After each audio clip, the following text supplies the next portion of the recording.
পরীক্ষার খাতা দেবো। হুলো আর বাটালি, তোরা 2, 3 এই সব নম্বর পেয়েছিস।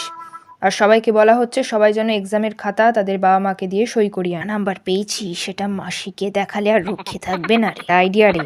খাতাগুলো কাল যখন সবাই জমা দেবে তখন নিশ্চয়ই স্যার সেটা টিচার্স রুমেই রেখে অন্য ক্লাসে যাবে। এখন সেগুলো আমাদেরকে অন্য জায়গায় সরিয়ে ফেলতে হবে। লাইব্রেরিতে রেখেলে কেমন হয় রে?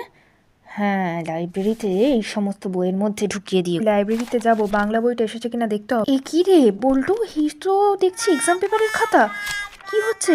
কিরকম খাতাগুলোকে হাফিস করলাম বল। তাহলে তোমরাই এসব করেছো। কালকে না স্যার ক্লাসে ঢোকার আগে খাতাগুলো যথাস্থানে রেখে আসবো, আর সবার ওপরে ওদের আনসাইন খাতাগুলো রাখবো। আর এইটা লিখেছি, এটাকে প্রিন্ট আউট করাতে হবে, রেজিস্টার ফাইলের মধ্যে রেখে দিই।